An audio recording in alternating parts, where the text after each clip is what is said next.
All right, so my friends, today we're talking about coding, segmentation, and categorizing in qualitative data analysis. This PowerPoint was not created by me, so we're moving on. All right, so quantitative analysis involves examining non-numerical data to understand concepts, right? Opinions and experiences. Think about qualitative data and think about qualitative analysis. It's about reducing data without losing meaning. So you're going to take all that data and you're going to reduce it so that you can actually have meaning in you can get meaning from it and answer the question, why?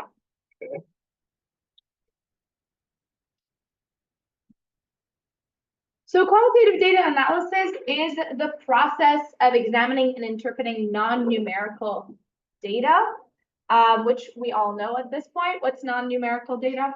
What does that mean? It's like there's no numbers. No numbers to it, right? Your data that is quality.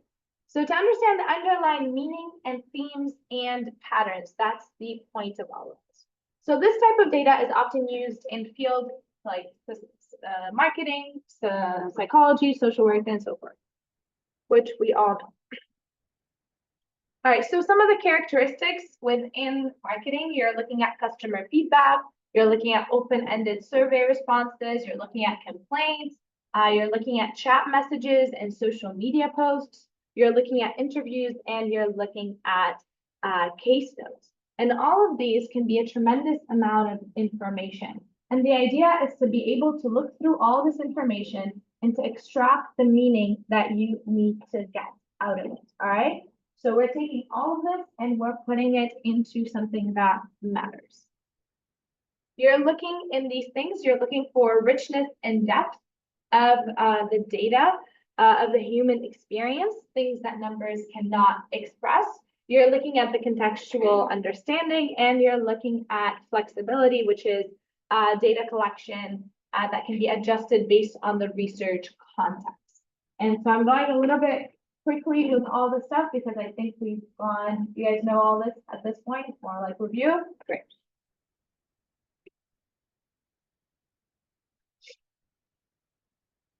All right, so here's where we get a little bit different into these types. With this, now we're looking at three different types of qualitative data analysis. The first is content analysis. And content analysis is the most widely used method for qualitative data analysis. And it just involves the systematic categorization of text-based data to identify patterns, themes, and meanings. And so here the researchers tag or code pieces of data which allows them to analyze trends within the material. So how does this actually work within content analysis? First and foremost, you're looking at the coding process, so the process which breaks down data into manageable pieces, and that is code. For example, in customer reviews, codes might include semantics such as satisfaction, frustration, or quality. So anytime you see you're looking through customer complaints and you're trying to improve your whether it's customer relations or maybe the product itself, there's something going on with it, and you look at the customer complaint, you can either group them as frustration, as complaints, or as satisfaction. Okay, where they're happy with this feature, they're not happy with that feature, and so that would be content analysis. Within marketing, content analysis is often used to review customer feedback, social media posts, or brand mentions to track customer sentiment.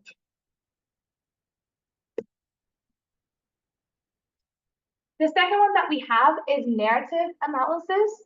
And narrative analysis focuses on stories people tell and seeks to understand how individuals make sense of their experiences. So it involves analyzing interviews, case studies, or personal accounts to extract and underline any themes and or narrative structures that emerge out of the story they're telling. So you're not necessarily analyzing the content itself, you're analyzing the narrative. Here, you're looking for sequence of events, you're looking for the role of the narrator, and you're looking for the context of the story. Whereas in the other one, you're looking for breaking it into manageable themes groups and things like that. So when you're looking to analyze the impact, you're exploring the story, and in this case, you are identifying key moments, decisions, and turning points. So for example, when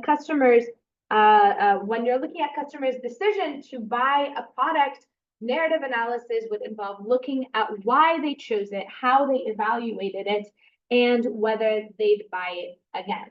This is the story that they're telling you. Why are they buying it? Why did they choose it in the first place? Would it be something that they buy again? But because, like, I'm assuming that customers, obviously, because I've never really did this, I don't, like, people don't really go around telling why or why not they buy something, like, I guess I'm just trying to figure out. That's how your do job they- as a researcher. Your job as a researcher is to go out and ask questions. Oh, so you right? actually So- literally go out there and ask. So you're looking for data. In the other case, you're looking at content that's presented to you.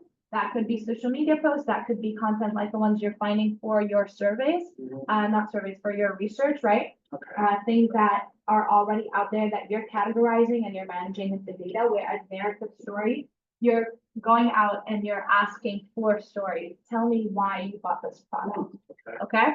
And it could be written text as well, and you can break it down and code it in the same way, but it would still have, you're looking at a narrative and not content. And the third one that we have here is, that was a great question. Narrative the third one that we have here is discourse analysis. And discourse analysis is how language is used in text and conversation, especially in a social and cultural context. It involves analyzing the way people communicate, underlying messages and ideologies conveyed through language. And we see this in like one generational difference. I think my nephew the other day told, I don't know what I showed him. He's like, oh, I wrote a book about him. And I had AI draw his, like, I used his picture as a stencil and that was the book. And he looked at the picture of the boy in the story and he's like, he looks sus. And I'm like, kid, what are you saying? Like, where did you come up with this terminology? Who's out there teaching you this, right? And so you have that, and this is where discourse analysis in that research come into play, or when they say riz, he has riz, when they actually mean, right, charisma is the word that we're looking for. And so discourse analysis tells us which subculture or subgroup are we dealing with, and is it something that we're analyzing as a group as a whole that we're seeing throughout, okay? So we're looking at the language primarily that is being used. So like a lot of slang and things of that nature? Well, no, it depends. I use that example because it's something relatable. I think for the majority of the people here, they've at least heard these words. But it doesn't have to be slang. It could be, so for example, the language used in customer complaints might reflect broader societal trends on how customers expect businesses to treat them. Okay? So that would be an example. So here you're considering cultural and social environments in which the communication takes place. It looks at the power dynamic as the societal values that might be implicit in the communication.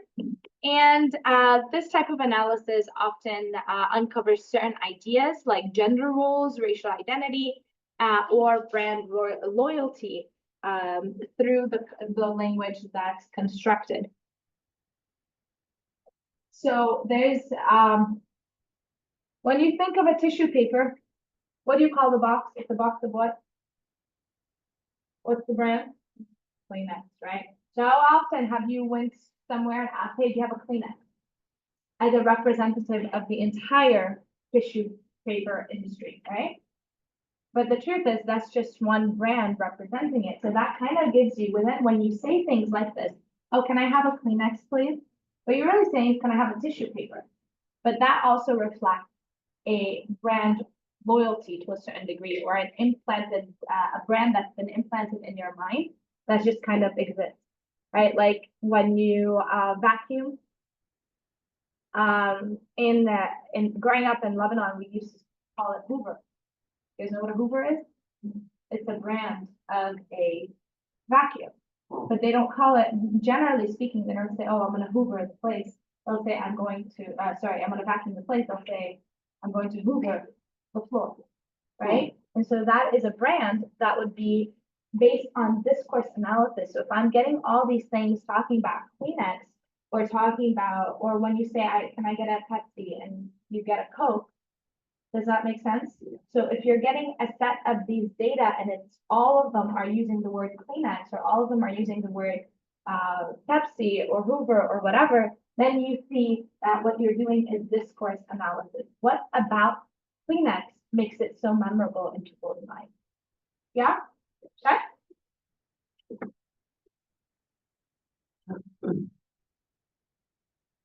Yes.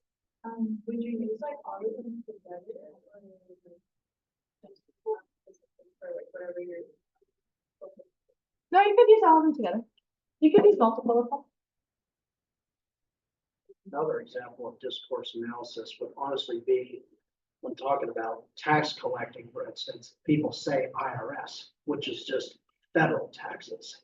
But it could be state and local taxes Yeah. too, but they just say IRS. Yeah. Well, the city of Los Angeles tax collecting is not the IRS. It's. Yeah, exactly. But everybody what just would says make the them- IRS. So what would make them link? Do you have a question? I was gonna say, it's the same thing, like when someone says like they get a cut, like you have a Band-Aid, like. the same Exactly. word. I don't even know what to call it otherwise.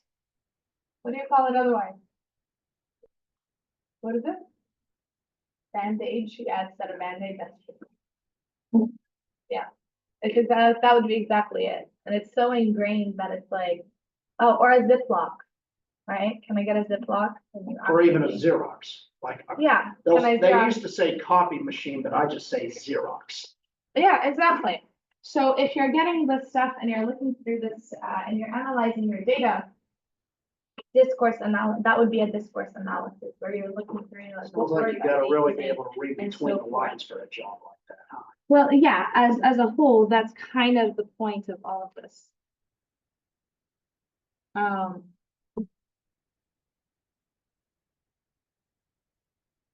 I ever hire somebody to do discourse analysis, I'm gonna ask, do you know how to read between the lines? I guess that'd be a good. Well, for any qualitative data analysis job, that's what you need to do. All right. That's true. Accept. All right.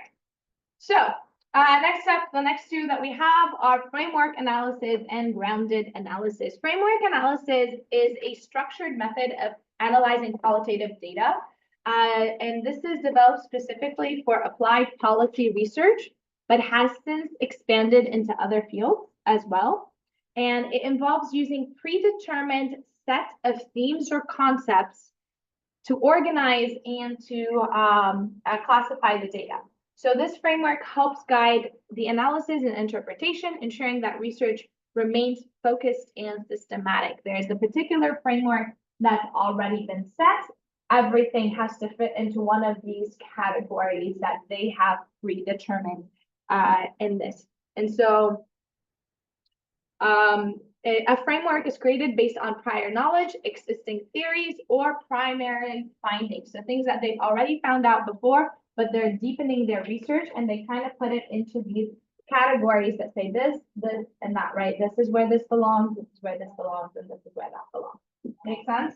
So if we have an example of surveys that we've collected, and we want to expand on that research, maybe we'll create a framework analysis or framework that then, as we collect that data, we plug it into this framework analysis.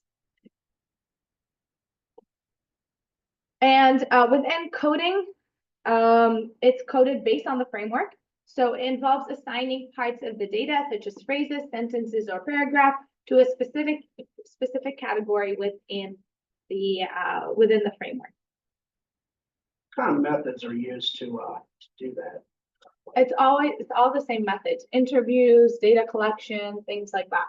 Anything that falls within focus groups, anything that falls within qualitative data. So we're not changing the way in which we are collecting the data, because that's all qualitative.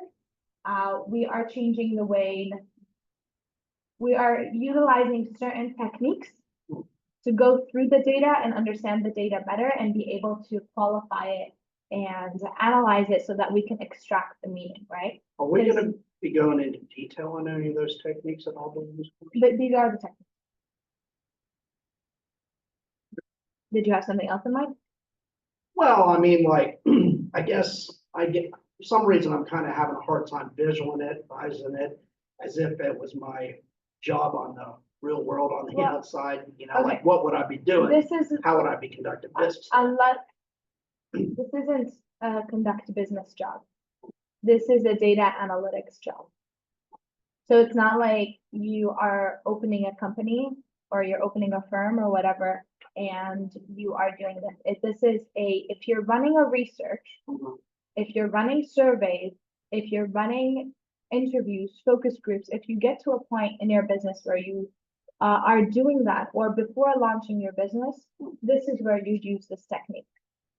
So you wouldn't use that as a business owner necessarily. You would use this as a researcher. Okay, you'd use this in academic. Maybe it's research. more simple than I'm thinking it is. My brain. Yeah, is just they're not related. Not everything. So not everything we're doing in marketing falls into the onto the shoulders of the business owner, Oh, okay. right? So different people have different tasks. This would be the researchers. If you're the one conducting the research, then at that point, like the role you're playing is the researcher. Yeah. I guess, 'cause Unless you're I doing always data meet analysis. people out and about. Hey, you got a time for a But few they're questions? probably not the ones conducting the survey. They're probably not the one conducting the research. They're probably just the people on the ground collecting data. Okay. And then the next one we have is grounded theory, and grounded theory is a research method that involves generating and or discovering theories through a collection of data and of analysis of data.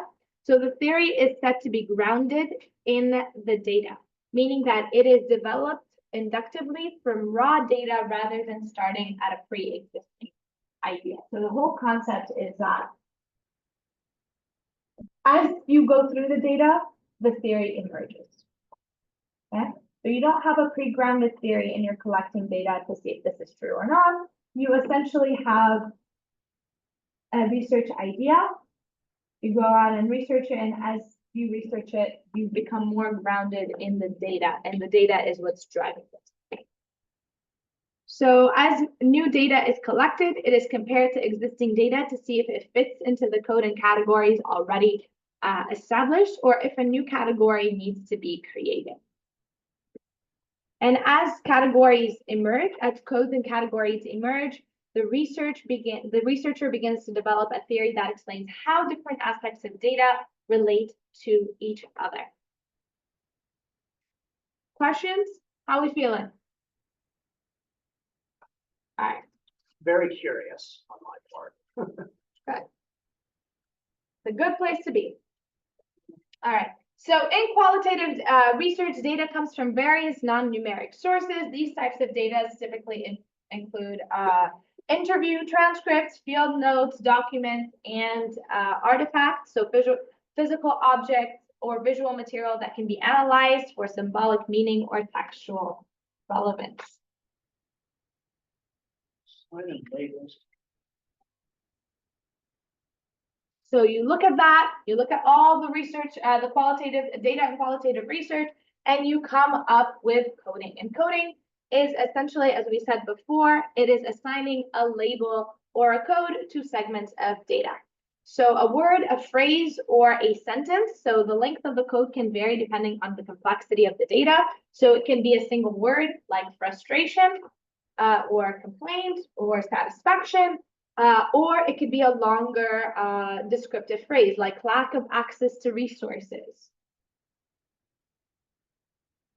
Each code represents a different segment of aspect of data. So a code should capture the key element concept within data. And again, we are looking for the things that stand out. These are the things that are so important within this. They are so important in this that, 1 second.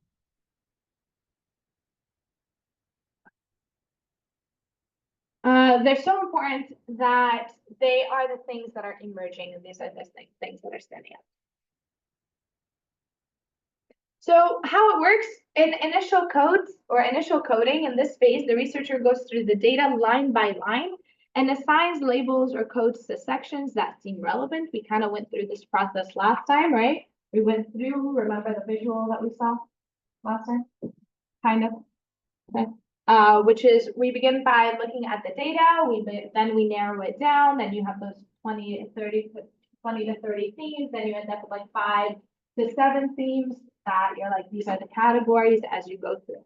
But nevertheless, you begin with initial coding, which is the phase that is exploratory. The goal here is to identify as many themes and categories as possible. You then go into focus coding, which is when you go through the data one more time and you refine and reorganize the code. So for example, codes like poor communication and misunderstood instruction could be under a broader category like communication issues, okay? So we have these 2 things, they're related to communication, they both have that, so we put it under one category, and that's how we would code them. And then you have the last phase, which is the thematic analysis, and this is the researcher interprets the themes that have emerged, and we're looking for, again, patterns, relationships, and key insights that are essential to answering research questions. How are we feeling, my friends? Doing okay? Again, very curious. I'm kind of eager to actually be doing it. Really get the feel of it. And that's why we have the what's it called? The project, right?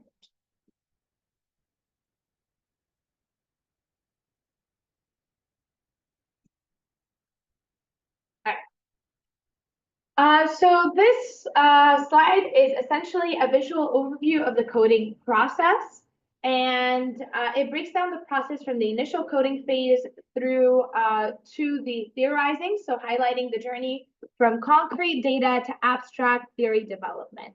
So we're starting here with coding, then you go through sorting, synthesizing, and theorizing, and those are essentially the phases of this. We know what coding is by this time, yes? Everybody knows what coding is? Yeah, all right. Sorting, my friends, is the next step.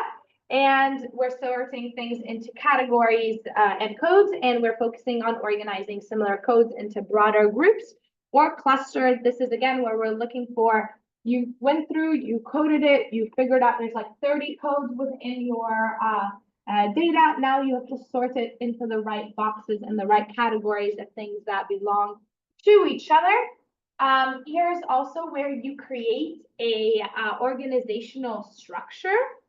And that means that it makes it easier for you to analyze or interpret. And the whole concept is that most of the time, if you're a researcher, you have a team working with you. You're generally not working alone. And so other people need to be able to read and analyze and go through these contexts as well. Okay?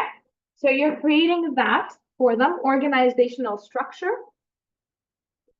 And so categorizing and moving from little details or individual codes to broader understanding of categories.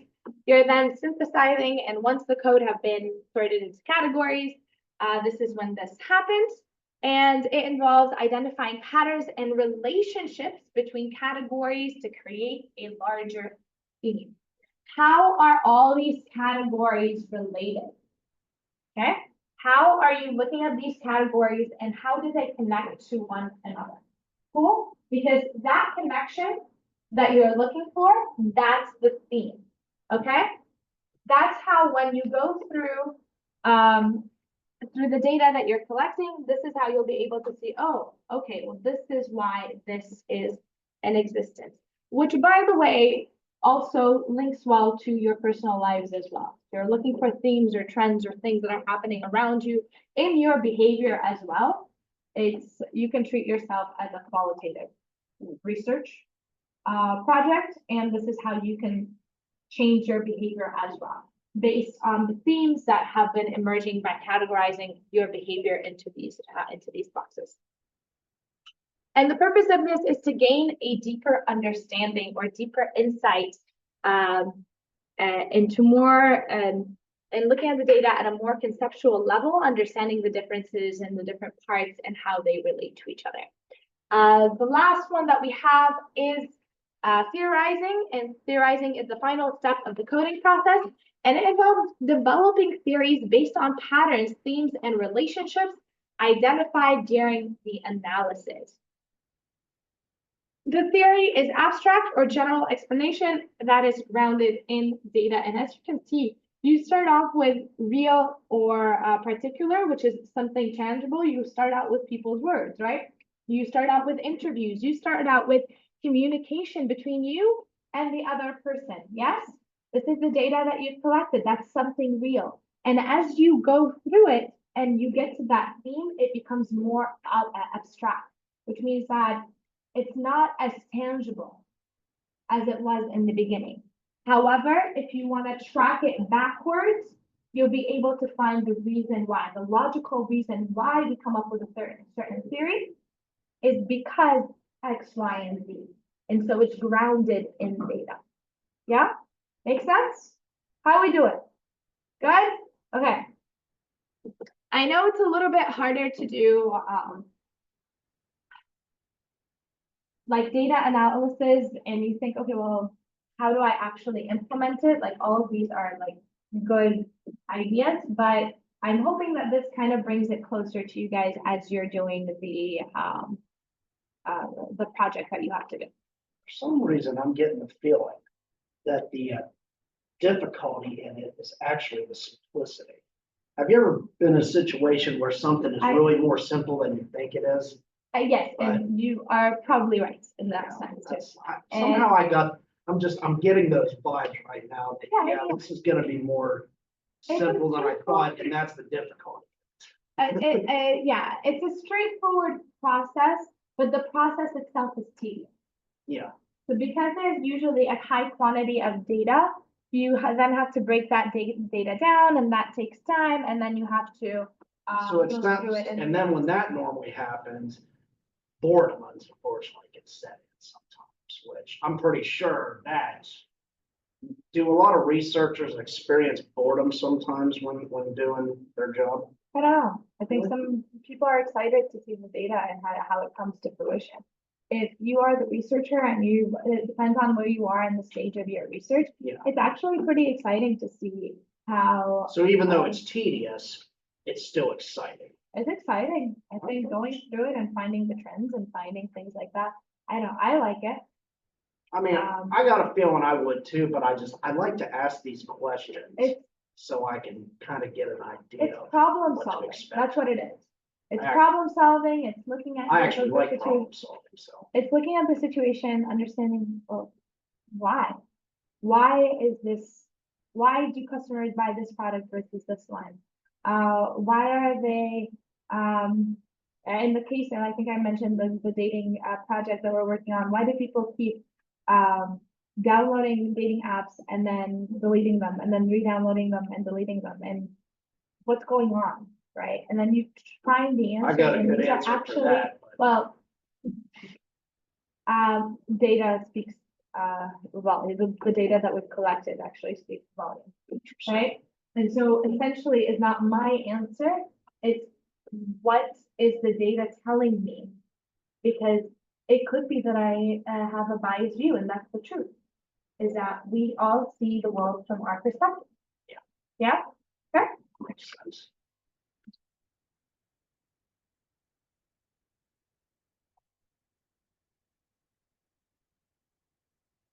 All right. Sorry.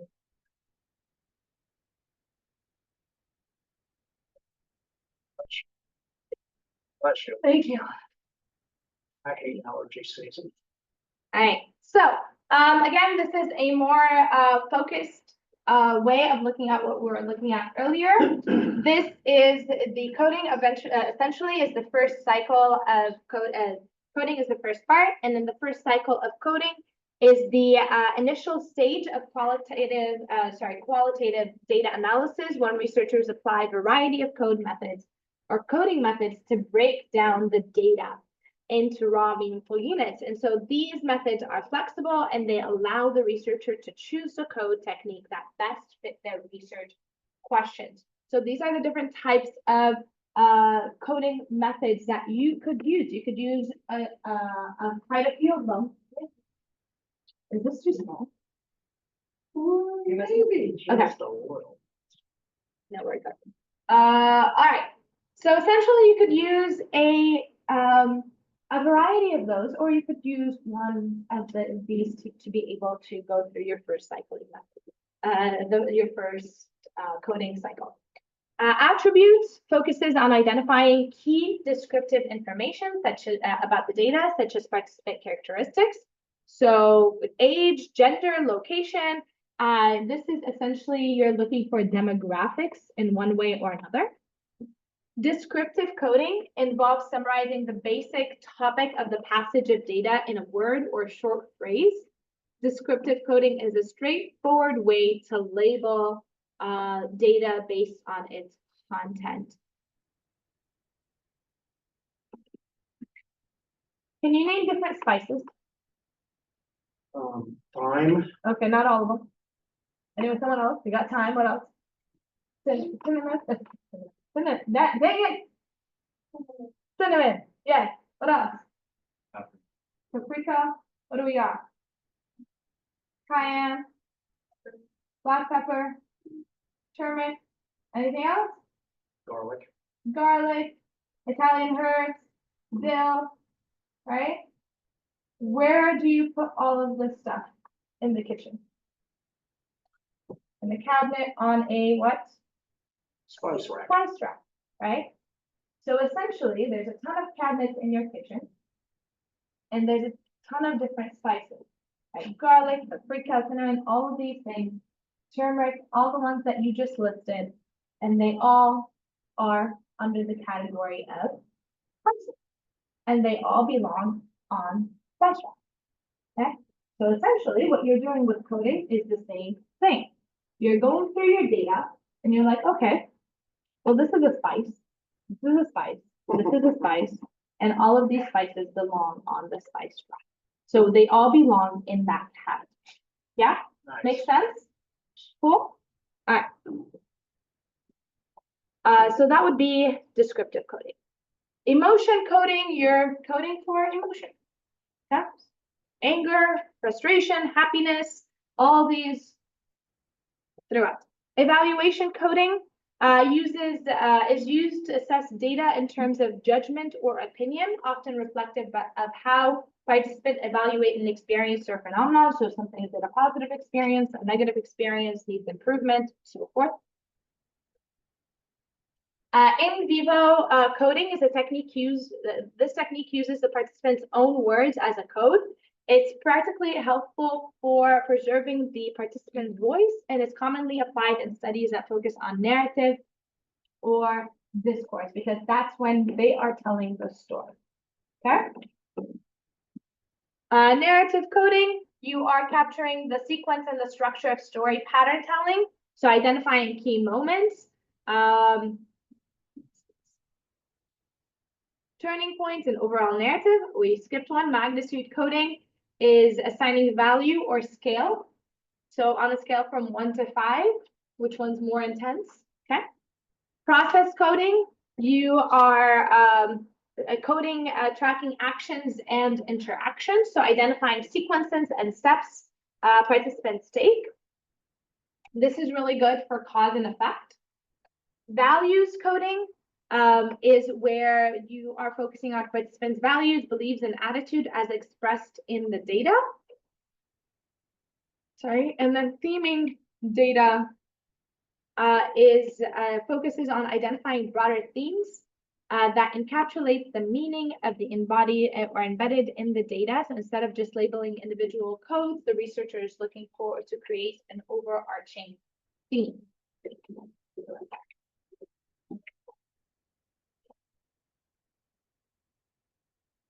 All right. Sorting is you're looking at the relationship between codes. You're also looking for code frequency, so how often a certain code appears, and underlining meaning across codes. So this involves synthesizing the data to identify deeper meaning that connects various codes. And the second cycle of coding methods, you're looking for patterns. So pattern coding, essentially you're looking for patterns that are emerging. Focus coding, you're identifying the most significant and most frequent codes on the list. And then are on the list from the first cycle, right? Axle coding is a method that used to relate categories to subcategories. So examining how they are interconnected, they're interlaced. And this is usually used in in grounded theory and creating relationship between those things. And then the last one that we have is theoretical coding, and this is coding that integrates all codes and categories into a coherent theory. And this method helps identify and explain the relationship between the parts of the data and form a comprehensive theory grounded in data. Cool? Questions? Yes, no, maybe? Okay. Do you guys see how you could apply this into your data collection process or into your data analysis process for your project? Yeah? Okay, cool. It's exciting to be able to see it. Like once you start looking for these things, it's actually pretty cool to be able to find it. All right, so I think we've talked about coding a fair bit of times.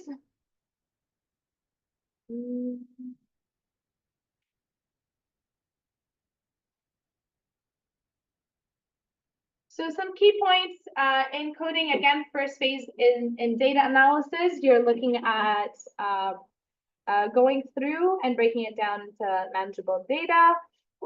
Then you're looking at organizing, which we talked about. And I think the last one, which we haven't talked about, is labeling feedback with words or phrases. So coding involves attaching labels to significant segments of the data. So codes, I think we went through all this stuff. And coding is important because it gets us to have reduced data, so data reduction. It gets us to pattern recognition to be able to identify the patterns that you're seeing.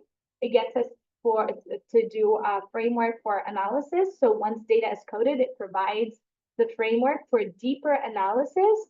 And so codes help to organize the data in a way that makes it easier to examine themes. And it's helpful in theory building. Without it, you really cannot produce a theory. What are the odds that one of you has a charger for the MacBook? Can I borrow it? Apparently, I didn't bring the actual. Thank you. All right.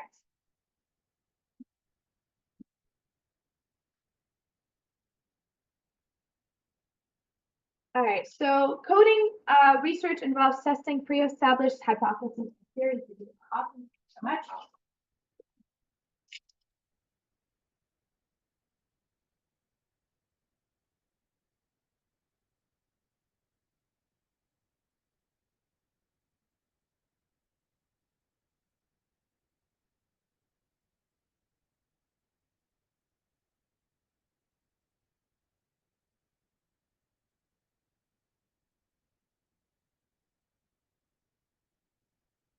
One second, my good people.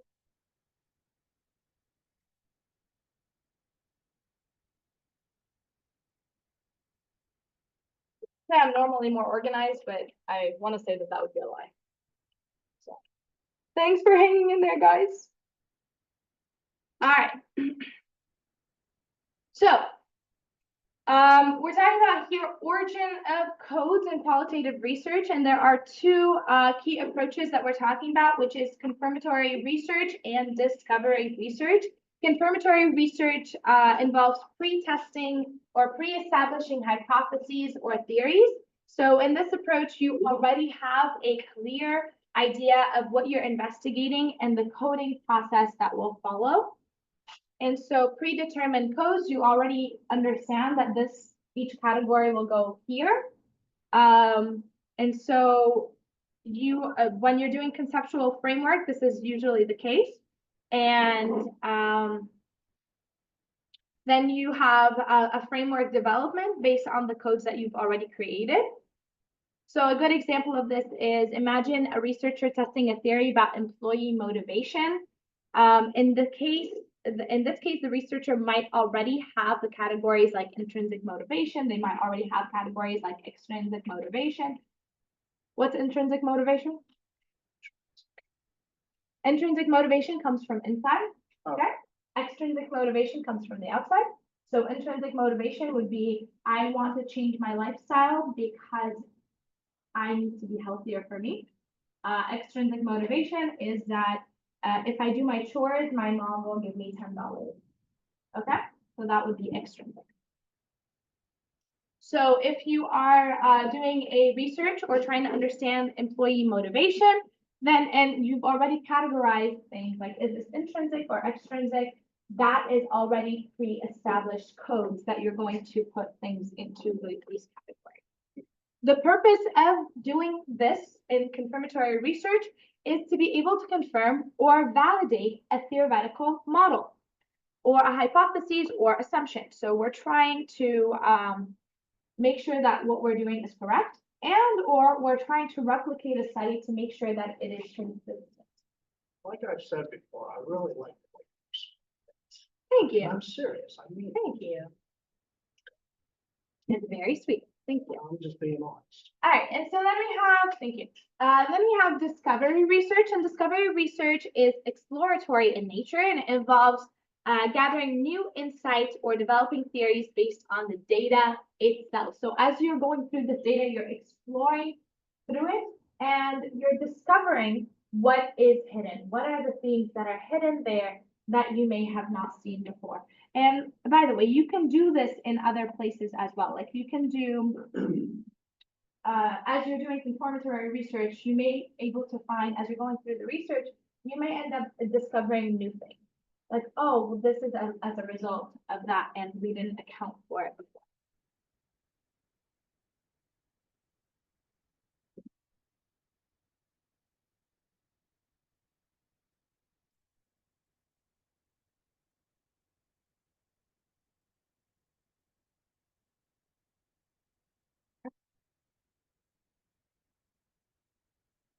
So this is more specific on confirmatory research, which is what we talked about here. And this is hypothesis driven. And so in confirmatory research, the researcher starts with a clear hypothesis that they want to test. So for example, the hypothesis might be employee motivation increases with higher pay. And that's what you're testing for. You're testing to see, is employee motivation going to increase if you increase the pay, or is it not? The idea of, if we go back to that dating project, the idea is if I create a dating app for a possibility, then that would increase marital rate. Okay, the people getting married, the amount of people getting married. And so that's, then you run that research. Is this the case? Is it not, as a result of these data? Does that make sense? Yes. Okay. So that would be confirmatory research. It is used for exclusion of other considerations. So confirmatory research focuses on specific hypotheses, and it often excludes other potential variables or consideration not directly related to the hypotheses being tested. And this ensures that the research is targeted and that the results may address the needs of the hypothesis. So we're talking about something that is straightforward. This is what we're looking for. We're not going to deviate into other things. We're not looking at something in order to explore it, in order to be able to get ideas from different places. We're going from A to B. We've already gotten our thesis. We already gotten our hypotheses. Now we want to prove or disprove it, confirm it. Yeah? Okay.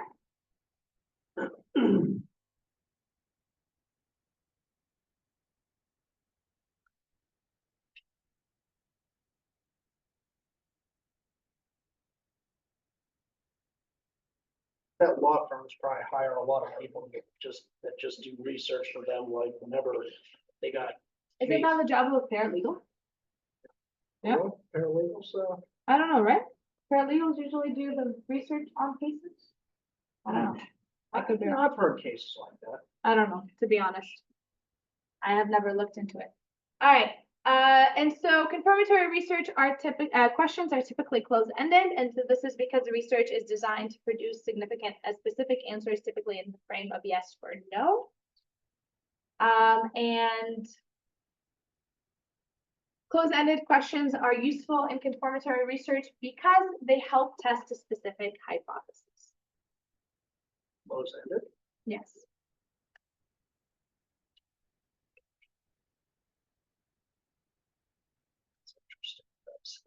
All right, discovery research, again, we talked about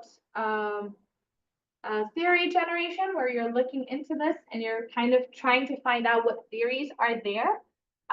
So essentially you're doing this research, to generate new theories. Is there something we're not seeing beyond what is actual? Yeah? Okay. Or let me look at the data and see what the data tells me. Maybe the data tells me that this is good, maybe the data tells me that this is not. And here the questions are more open-ended. And the idea is that because you don't have a predefined outcome, you are looking for answers and you're looking for people to give rise to more meaningful things.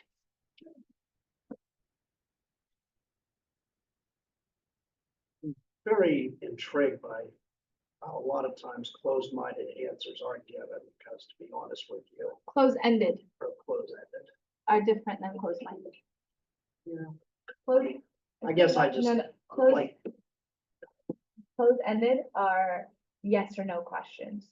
Are questions where you don't have options to tell or narrate. Oh, so in other words, black and white. Essentially. Okay.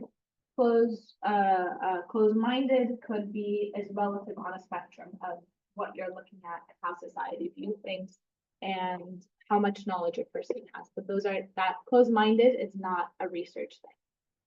Closed-ended, open-ended means that people can actually say whatever they want as a result of it.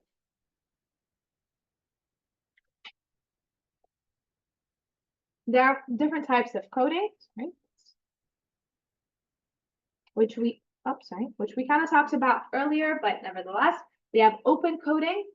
And open coding is the first step in the coding process. And this is where the researcher begins to break down qualitative data into discrete parts. The purpose of open coding is to identify significant concepts within the data. And so here you're not limiting yourself to a specific framework. You are trying to analyze broad and open discoveries and open ideas to discover more things that you need to discover. Okay, so an example is in a set of interview transcript discuss workplace stress, the researcher might identify codes like heavy workload, lack of support, and unrealistic deadlines. These would be the initial codes and the open codes that they're looking for, right? And by nature, open coding is exploratory. So you don't have predefined categories that are already there. The second one is axial coding, and that is the second phase of coding, and it follows the open coding. So you start off with open coding, then you go to axial coding, and axial coding links code together to form a broader category and identify the relationship between these two categories. It helps the researcher make sense of open codes and organize them into higher level concepts in order for them to create the theme that emerges. This is usually when you're looking for causal relationship, and causal relationship means a cause and effect. If I spill the tea on the table, it causes the table to be dirty. That's a cause and effect. If I don't spill the tea, the table is clean. That would be a causal relationship. Does that make sense? Interesting. In this case, that's not exactly what it is, but just so you guys get a visual of it. Okay.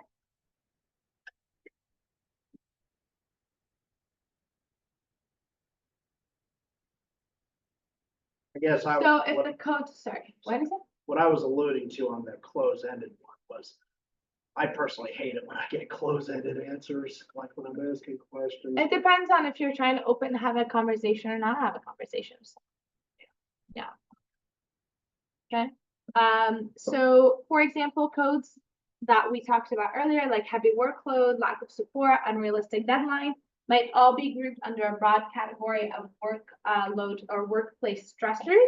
And so the researcher might also start explore how these stressors interact with other factors like job satisfaction and employee turnover. Okay. So how are they related based on the broader category that's there? Is there a link between high turnover rates and job stressors? Or is there another reason for the high turnover rate that you're seeing? Selective coding is the final stage of coding process in the grounded theory where the researcher focuses on identifying core category or central themes that emerge from the data. And this phase involves refining the codes even further and ensuring the categories and themes are integrated into a coherent framework. So essentially, you've done the open coding, you went through it, you discovered the different themes, you're happy about it. Now you've gone through actual coding, how this, bless you, how this connects to that, okay? And now you're all grouping it all together, okay? You're taking all the different actual code, all the different things and creating a theme or a pattern based on what you see. You're looking here for the main idea or the central phenomenon of these data that ties all this data together. Okay. And then finally, memos. Memos are a little bit different than codes, but they're kind of codes, but not really. And so memos are just written reflections or notes that the researcher creates throughout the coding process. They are not formal codes, but they are a tool used to capture thoughts, ideas, insight, or questions that arise as the researcher engages with the data. Do you guys remember your English classes? Typically high school English, but college does this too when you have a paper or an annotated passage, right? Where you have to go through a passage and you have to annotate it. You have to find the metaphors, you have to find the similes, you have to find all this stuff. And you're kind of writing it as notes on the edges and you're highlighting and things like that. I mean, like whenever you use Word and you kind of put like a little note over to the side on Word. And that would be like an annotation, a closed reading passage, right? That's what they're called. Okay, so annotation.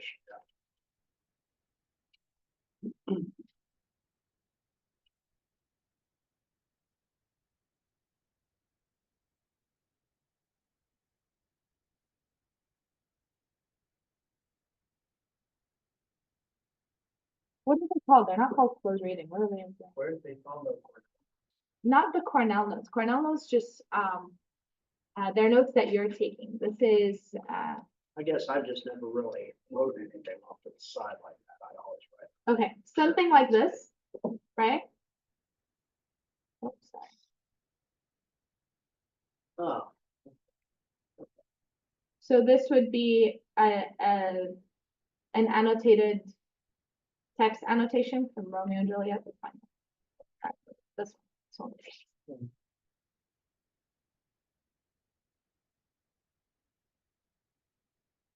Okay, I don't know what this is, but there we go. That what you did in your English class, did anyone do something like this? Yeah, I think most people went through this in high school. my teacher wouldn't have allowed that. They would have It- considered that chicken scratch. This is like the purpose of this is actually to do annotated closed reading. Annotation. This is exactly the same skills that you used for that is what you're using for coding. Okay. What you're using on the side, like this stuff here, that's usually the memos, okay? The blue and the red and whatever, the pink, they all mean different things. Okay, so that would be the different codes. So it's a skill set that you already have. Cool? Does that sound good to everybody? Yes. Relatable? Yes. So you've done this before, for the most part, most of you have done this before. And so the memos would be like the little notes you leave yourself about. Right? The little notes you, look at how organized these people are. So all of these would be annotated passages. All of these would be how the notes would look like to a certain degree. All right, my friends. So we're gonna stop here for right now. We're gonna stop here for this one. We'll continue with part 2 in the next session. Okay. Any questions so far? Pretty good stuff.